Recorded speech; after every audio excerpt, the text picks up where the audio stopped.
បាទឆ្លើយតបទៅកាន់បងប្រុសបាទដែលគាត់សួរតាក់ទងជាមួយតម្លៃរបស់រថយន្ត Toyota Vios Hybrid បាទអ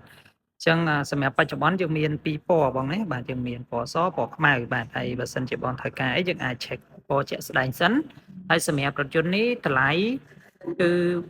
$34,900ហើយបញ្ជាក់បងនេះជាប្រភេទរថយន្ត Hybrid 100គីឡូបងចំណាយប្រហែលជា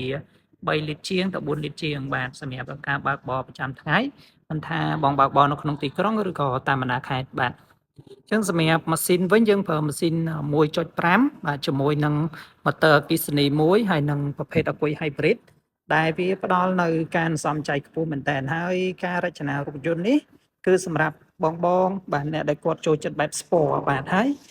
មានន័យថាគាត់ស្រឡាញ់ឡានទំនើបបែប sport ប៉ុន្តែធ្វើម៉េចឲ្យមានការសំចៃបាទនេះគឺជាជំរើសបាទសម្រាប់រថយន្ត Toyota Vios Hybrid បាទអញ្ចឹងការរចនាអីគឺស្អាតមែនតើបាទទាំងការ design ទាំងការបំពាក់មកបាទអញ្ចឹងគឺមានកាមេរ៉ាមួយជុំ sensor មួយជុំបាទហើយខាងក្នុងគឺធំទូលាយមែនតើអញ្ចឹងលក្ខណៈគ្រួសារក៏ត្រូវយើងអ្នកបើកបរចាំថ្ងៃទៅធ្វើការបាទក៏ត្រូវដែរ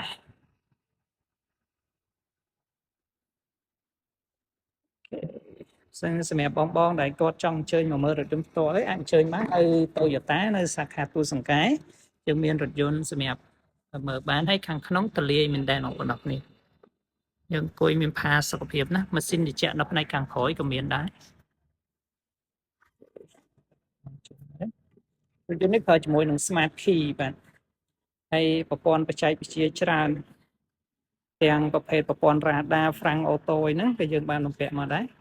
ហើយបែងចែកកម្លាំងបានរហូតដល់3កម្រិតបាទនេះកៅអីរបស់យើងស្អាតណាអង្គុយមានផាសុកភាពកៅអីស្បែកទាំងអស់តែម្ដង Apple CarPlay Android Auto មើលផែនទី Front Day Electronic ចកូត Electronic ហើយតែលើចកូតនេះយើងមានមុខងារច្រើនទៀតបាទហាមបន្ថយសលេងអីហ្នឹងបាទ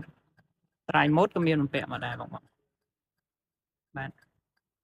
ហើយមានជាមួយនឹង Auto Hold Front Day Electronic បាទនេះមុខងារមួយចំនួនទៀតងារច្រើនបងប្អូនអរគ្នា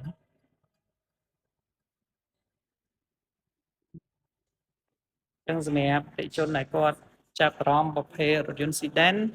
ដែលមានការរចនារូបរាងបែប Sport ទំនើបបាទហើយមានការសំចៃខ្ពស់បាទអញ្ជើញមកមើលរថយន្ត Toyota Vios ប្រភេទ Hybrid នេះបាន